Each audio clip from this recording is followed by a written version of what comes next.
Close your eyes for a moment. Feel the cold air of the north entering your lungs. Taste the salt of the frozen seas. Hear the whisper of pine trees bending under the weight of ancient snow. You are no longer where you were. You have crossed the threshold. You stand now at the edge of a world that exists between memory and myth, between what was written and what was forbidden to write. There are secrets that ice preserves better than any scroll. There are truths that the skalds, the bards of the north, swore never to sing aloud, truths that were carved into runestones. And then those stones were shattered, and there is a name that even the gods hesitate to pronounce when the night stretches too long over Asgard. When the fires burn low, when even Frigg, the All-Mother, looks toward her husband and wonders, "What did you do?"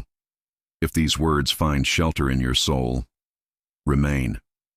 Because what you are about to hear was not written for the weak of spirit. It was not meant for those who want their gods to be heroes. This was buried, erased, silenced by those who understood that some truths are too dangerous to survive the retelling. And yet, it echoed through the centuries. This is the forbidden legend of Odin, the secret that the Allfather himself tried to sweep beneath the roots of Yggdrasil, the truth that even the Norns, the weavers of fate, tried to untangle from the threads of destiny. But destiny, as you will learn, cannot be unwoven, only understood. Before we descend into the depths of this tale, you need to understand one fundamental truth about the gods of the North. They were not perfect. They were not eternal in the way we imagine eternity. The gods of Asgard knew they would die. They knew the date, the place, and the names of those who would kill them. Ragnarök was not a possibility. It was a certainty, written into the very fabric of the 9 realms. And they lived every single day with that knowledge pressing down on their shoulders like the weight of the world itself. Imagine that. Imagine waking up every morning knowing the exact day you will die, that your children will die, that your home will burn. And yet, you still build, you still love, you still fight. That is the tragedy of the Aesir.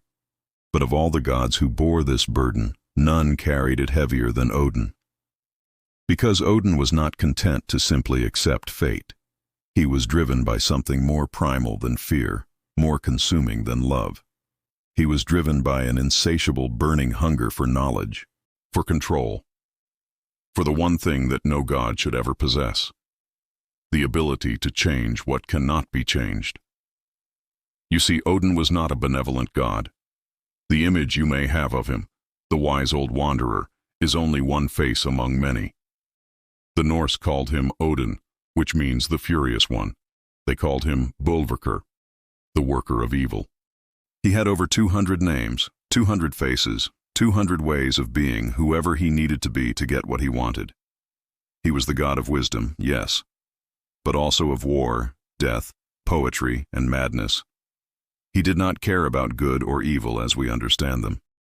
He cared about winning, about knowing, about bending the universe to his will, even if it meant breaking himself in the process. And when a god like that decides he needs something, there is no limit to what he will sacrifice. Not his comfort, not his honor, not his eye, his body, or his sanity, not even the trust of those who loved him. You've heard of Odin's sacrifice on the World Tree, haven't you? How he hanged himself on Yggdrasil for 9 nights, pierced by his own spear without food or water, hanging there, suspended between life and death, until he finally glimpsed the runes, symbols of power that could shape reality itself, and he tore them from the abyss, screaming. That story is in the Havamal. It is known, celebrated. It's the sacrifice that made Odin the master of magic.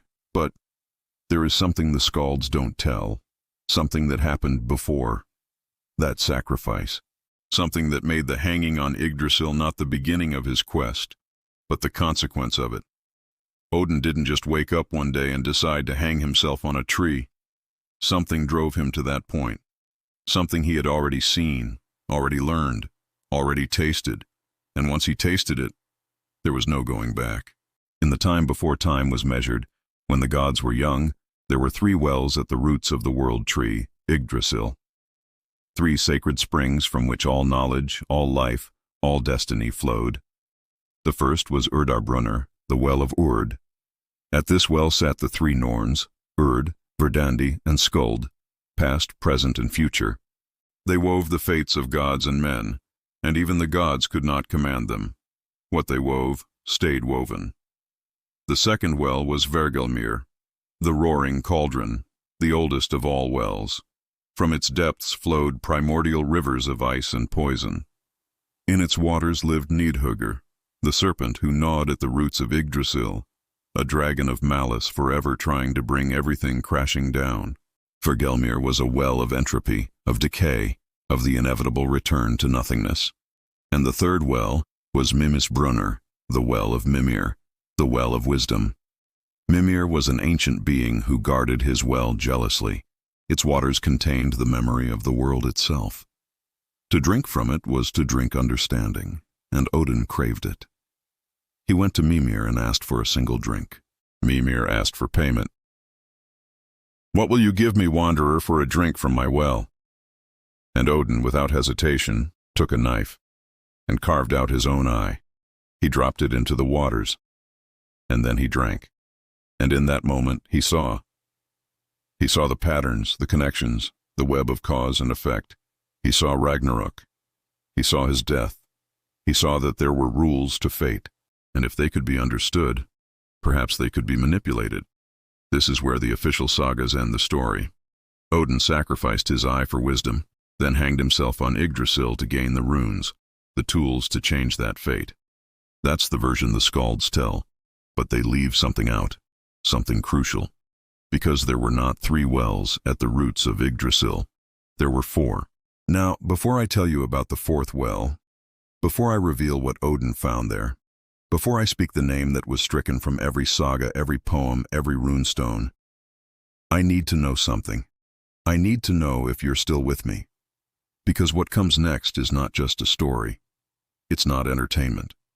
It's a key to understanding why everything that happened in Norse mythology happened the way it did, why Baldur had to die, why Loki was bound, why Fenrir was chained, why Odin gathered the Einherjar, the slain warriors, in Valhalla, why he knew Ragnarök was coming and still did nothing to truly prevent it. All of it traces back to the 4th well, to what Odin saw there, to the pact he made. So I'm asking you now, traveler, do you want to know? Do you want me to continue? Because once you hear this, you can't unhear it. Once you understand, the myths will never look the same. Leave your answer in the comments. Tell me, continue the saga, and I will know you are ready for what comes next. I'll wait. Take your time. I'm not going anywhere, and neither is the truth. The 4th well had no name, or rather, it had a name once. But that name was unmade, erased from the tongues of gods and men, forgotten deliberately, because to speak its name was to draw its attention, and to draw its attention was to invite something into your mind that could not be removed. The old Volvas, the wise women who saw visions, called it Myrkbrunner in hushed tones, the well of darkness. But even that was just a placeholder. In the most ancient fragments of runestones, you can sometimes find a symbol, not a word, just a mark, a spiral that descends into itself. That was the closest anyone came to naming it, the well that descends. Now, you might be wondering, if this well was so dangerous, so forbidden, so hidden, how did anyone know about it? The answer is simple: Mimir. You see, Mimir wasn't just a guardian of wisdom. He was a collector of it. He knew things that should not be known. It was during one of Odin's many visits to Mimir's well, after he had already given his eye, after he had gained the ability to see the threads of fate, that something slipped. The gods were preparing for a feast in Asgard. The mead was flowing, the fires were roaring, and Odin, as he often did, slipped away. He wandered to Mimir's well, seeking something, a gnawing sense that the wisdom he'd gained was incomplete. Mimir was there, ancient and silent, and Odin asked him, "Mimir, oldest of the wise, I have seen the future. I have glimpsed Ragnarök. I know how it ends. But tell me, is there nothing that can change it? Is fate truly immutable? Mimir looked at him for a long time. Then he said, "There is knowledge that even I do not drink, Alfadir. There are waters I fear." Odin froze. Mimir feared nothing. He was the embodiment of wisdom itself. "What waters?" Odin whispered. Mimir turned away. "There is a fourth well, wanderer, deeper than mine, deeper than Urd's, deeper than Fergelmir. It sits at the very bottom of Yggdrasil, where the roots touch the edge of Ginnungagap itself, where creation meets the void. What is in that well?" Mimir's voice became softer, sadder. "Possibility, Odin. All possibilities. Every future that could be. Every choice that might be made. It is the well of what could have been." Odin's heart began to race. "And you have not drunk from it?"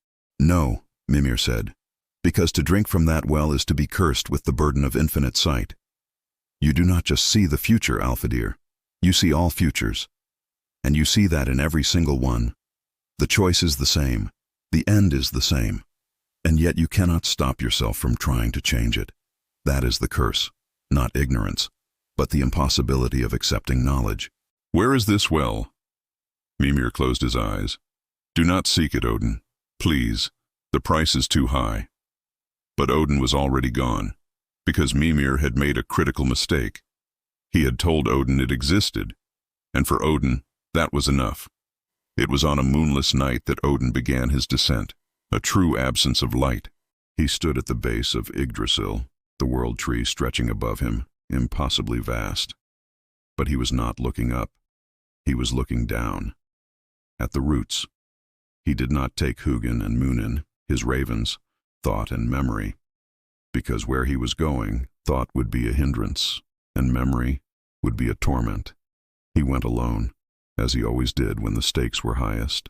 He placed his hand on the nearest root of Yggdrasil, a root as thick as a mountain, and he began to descend, not walking, not climbing, but sinking, as if the tree itself was pulling him down.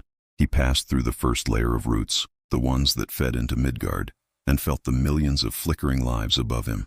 He passed through the second layer, the roots touching the other realms.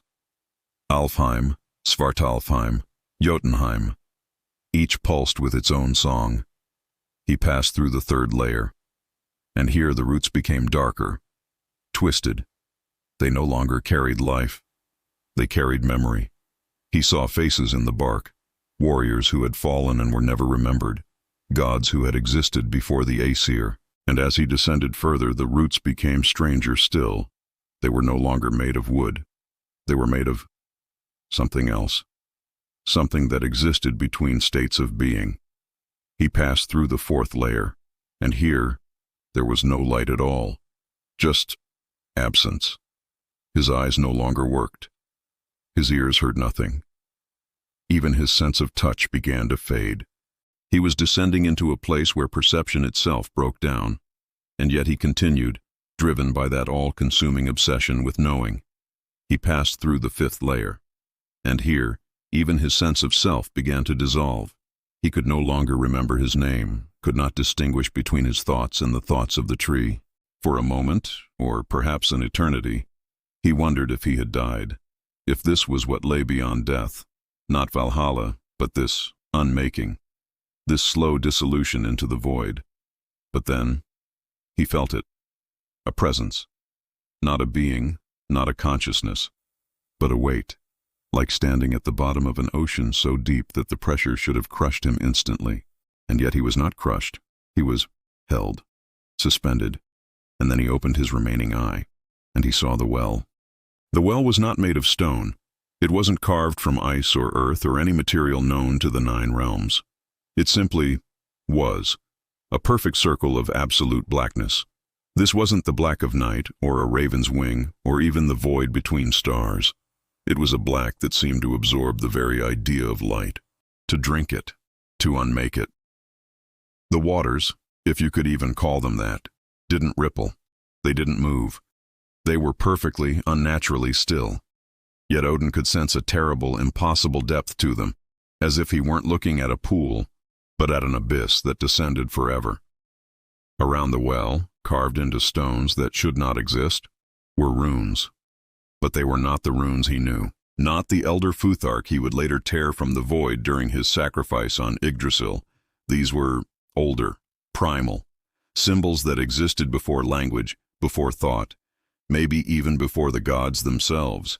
Each rune seemed to shift as he looked at it, changing, becoming something different each time his eye tried to focus. They weren't fixed symbols. They were living concepts, ideas that refused to be pinned down. And as he stared, he began to understand. These were not runes of power. They were runes of possibility. Each one represented a choice, a divergence, a single moment where reality could split into infinite paths. This was the language of what could be. Odin knelt. His legs, which had carried him through countless battles, across countless realms, through countless ages, trembled. Not from fear, but from sheer awe, because he finally understood what he was looking at. This was the source, the origin point, the place where all possible timelines, all potential futures, all unrealized destinies existed at the same time. And as he knelt there, trying to comprehend the sheer magnitude of what he had found, the well spoke, not with words, not with sound, but with a presence that bloomed directly in his mind, in his soul, in the very core of what made him, him. Why does a god come to me? The voice was neither male nor female, neither young nor old. It was all voices at once. Every being that had ever existed or ever would exist, speaking in perfect, chilling unison. Odin tried to answer, but his throat wouldn't work. His tongue felt like lead. And then he realized words were useless here. The well could see his thoughts, his desires, his very essence. You seek to change what cannot be changed, the well stated. You seek to break the threads the Norns have woven. You seek to escape Ragnarök. It wasn't a question. It was a statement of absolute fact. Odin, finding his will again, pushed back against the overwhelming presence. He forced his mind to form a coherent thought. Yes, he projected. I seek the knowledge that transcends fate. I seek to understand the rules so I can break them. Silence. And then, there are no rules to break, All-Father. There is only the pattern. And the pattern simply is. It cannot be broken because it is not a constraint. It is the nature of existence itself. Then show me the pattern, Odin demanded. Let me see all possibilities. Let me understand. Understanding will not free you, the presence replied. It will only imprison you more completely. I don't care, Odin thought, and he knew it was the truest thing he had ever felt. I would rather be imprisoned by knowledge than be freed by ignorance. Another silence, longer this time, and when the well spoke again, there was something almost like sadness in its voice. Very well, wanderer, but know this. What you seek is not wisdom. It is a curse. And once you drink from these waters, you will carry it until the end of all things. You will see every future, every choice, every death, and you will see that in all of them, you are the architect of your own doom. What is the price? Odin asked. Memory, the well replied. Not the memory of facts or events, but the memory of innocence, the memory of what it felt like to not know, to have hope, to believe that tomorrow might be different from today. You will lose the ability to be surprised, to be hopeful, to be anything other than a witness to your own inevitable failure. Odin did not hesitate. He had come too far, sacrificed too much, given his eye, given his comfort, given years of his life to this pursuit. He would not turn back now. He reached forward and plunged his hands into the water. Stop. I need you to stop for just a moment, because what I'm about to describe, what Odin saw when he drank from those waters, it's not just a story. It's not just mythology. It's a mirror. And if you look into it too closely, you might see something you're not ready to see. You might understand something about fate, about choice, about the illusion of free will that will change how you see everything. So before we go further, before I tell you what infinite knowledge looks like, before I reveal what Odin saw in every possible future, I need to know you're still here. I need to know you haven't just wandered away, that you're truly walking this path with me. In the comments right now, write this phrase: I stand at the edge of the well. That's all. Just that phrase. And I will know you are ready to see what Odin saw. I will know you are prepared to descend with him into the vision of all futures. Do it now. I'll wait. Because what comes next is not something I can tell halfway. Either you're with me until the end, or this is where we part ways. Choose. When Odin's hands touched the water, when that liquid, if it was liquid, passed his lips, when it entered his body, his blood, his very essence, reality shattered. Not around him, inside him. Imagine every moment of your life happening simultaneously. Every choice, every word, every thought, all occurring at once. Not in sequence, but overlapping, bleeding into each other, becoming one single, overwhelming now. That's what Odin experienced, but magnified by infinity. He saw Ragnarök, not once, but 10,000 times, 10,000 times, 10,000 times. In one future, he faced Fenrir immediately. The great wolf's jaws closed around him before he could even raise his spear, Gungnir. He died in darkness, feeling his body crushed, his bones splintering, his consciousness fading into nothing. In another, he fought for hours, locked in a struggle that shook the foundations of reality. He wounded the beast, drew blood, but in the end, the jaws still closed. The darkness still came. He saw futures where he avoided Fenrir entirely, commanding his Einherjar to hold the wolf back while he pursued another strategy.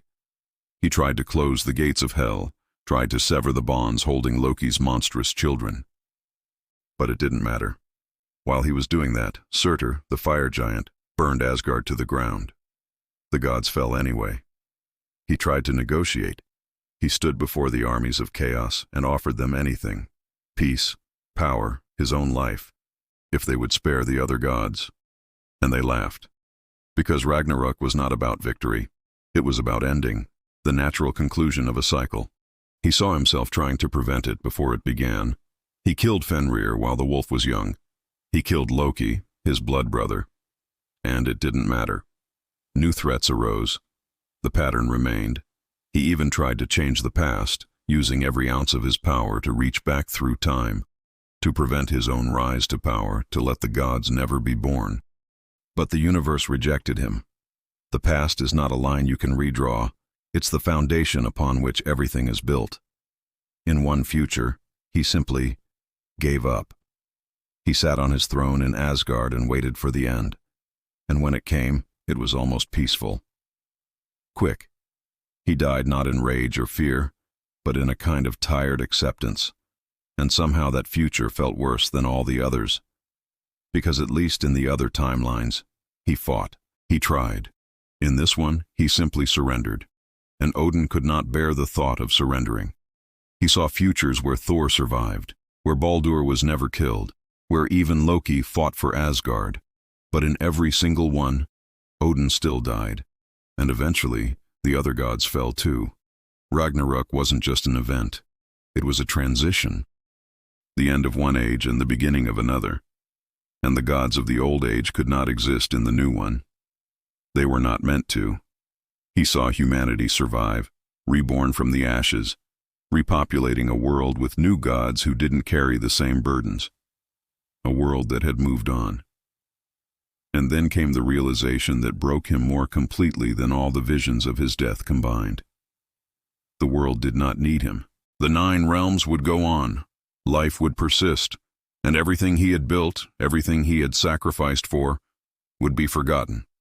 His name would become a myth, then a legend, then a half-remembered story, then nothing, just silence, and the universe would not even notice.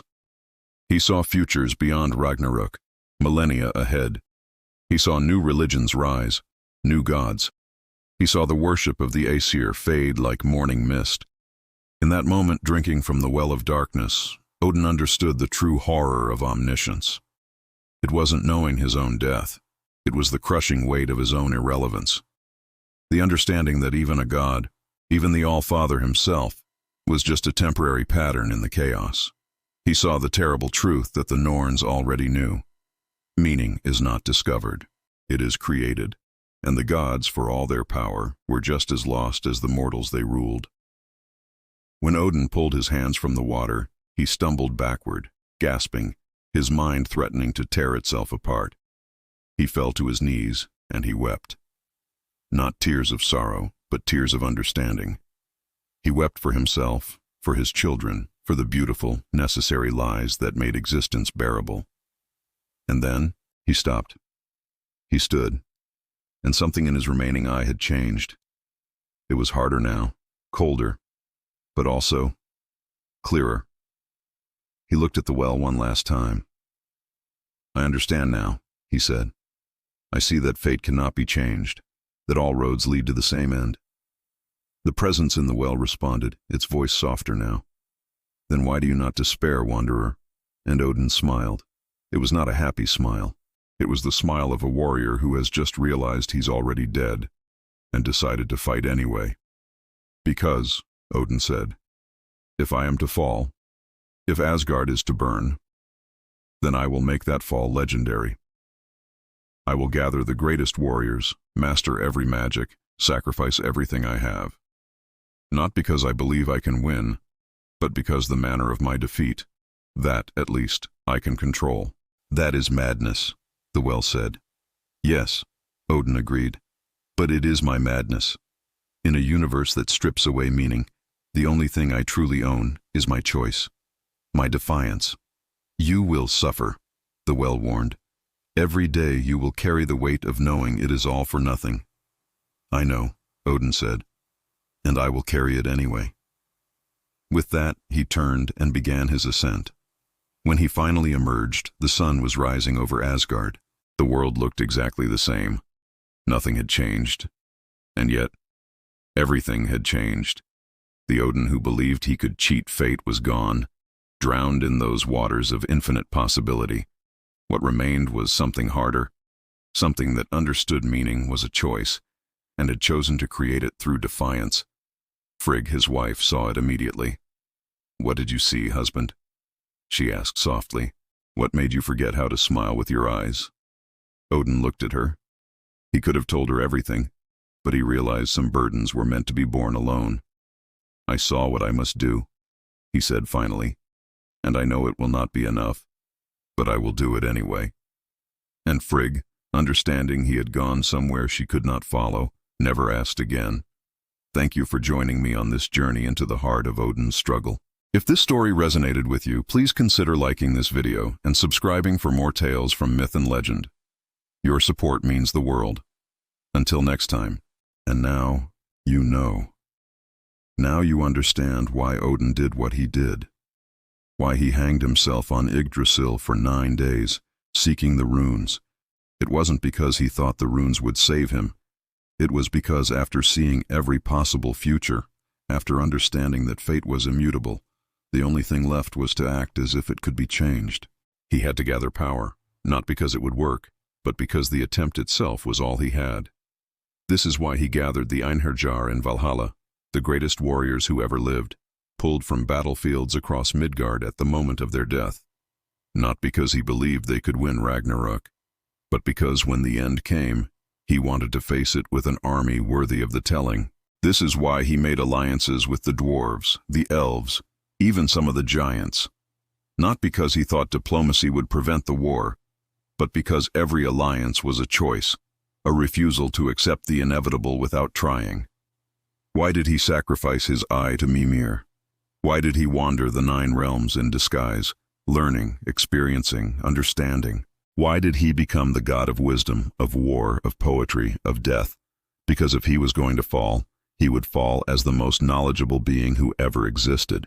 He would fall having experienced everything, having sacrificed everything, having tried everything. And perhaps, just perhaps, there was a kind of victory in that. Not victory over fate, but victory over meaninglessness. The victory of choosing to matter, even in a universe that insisted nothing mattered. This is why Odin was called Bulverker, the worker of evil. Not because he was cruel for cruelty's sake, but because he understood that to accomplish anything meaningful, to make any mark on reality, You had to be willing to make terrible choices. You had to be willing to sacrifice others as well as yourself, to become something monstrous in pursuit of something greater. This is why even his allies never fully trusted him. Why Loki, his blood brother, eventually turned against him. Why his own sons sometimes looked at him with a mixture of love and fear. They could sense, even if they didn't understand, that Odin had touched something, had known something, that separated him from everyone else. It made him simultaneously the wisest and the most isolated being in existence. And this is why, when Ragnarök finally came, when the sky split open and the giants marched from Jotunheim, when Fenrir broke his chains and Jörmungandr rose from the sea, when Loki led the armies of Hel against Asgard, when Surtur ignited his flaming sword and prepared to burn the 9 realms, Odin did not hesitate. He didn't try to flee. He didn't try one last desperate gambit to change fate. He simply put on his armor, took up Gungnir, his spear that never missed, called Geri, and Freki to his side, mounted Sleipnir, and rode out to face Fenrir. Not because he thought he would win, but because that was his choice. To fall fighting, to die defiant, to make his last moment a statement that even in the face of absolute certainty, even knowing the outcome, even understanding the futility, he would choose his end. And when Fenrir's jaws closed around him, when the darkness came, when Odin, the Allfather, the wise, the terrible, finally died, his last thought was not of regret, not of sorrow, not of failure, but of satisfaction, because he had done what he set out to do. He had lived knowing the end, and he had chosen to live anyway. And that was his true victory. If you have walked this path with me, if you descended into the depths of the well alongside Odin, if you felt the weight of infinite knowledge pressing down on your soul, if these words resonated somewhere deep within you, in a place you didn't even know existed, then you are ready. Ready to understand that the Norse myths are not just stories. They are mirrors, reflections of the same struggle every conscious being faces. The struggle to create meaning in a universe that offers none. The struggle to matter, even when you know you're temporary. The struggle to choose, even when you know the outcome. Odin's curse was knowledge, but his gift was the same. Because once you know that nothing is guaranteed, once you understand that every moment is fleeting, once you see that fate is not written in stone but woven from your choices, then every choice becomes sacred. Every moment becomes precious. Every act of defiance against entropy becomes meaningful. In the comments below, if you heard this message, if you stood at the edge of the well with me, if you are ready to continue this journey into the forgotten myths of the North, write this. I heard the winds of the North, and I will know. I will know you are one of those willing to look into the darkness and see not despair but possibility. Welcome, traveler. Your journey has only just begun. There are more secrets buried beneath the ice, more truths the gods tried to hide, more stories that were struck from the sagas because they revealed too much. And if you stay with me, if you continue to descend into these forgotten depths, I promise you this: you will never see Norse mythology the same way again. You will understand the tragedy, the beauty, the terrible, wonderful truth that the gods were not divine beings to be worshipped, but mirrors of our own struggle, our own defiance, our own refusal to go quietly into the dark. Until next time, may the All-Father's wisdom guide you, may Frigg's foresight protect you, and may you, like Odin himself, choose meaning in the face of chaos. I am the voice that carries these forgotten tales. And you are the ones who will remember them. Skull.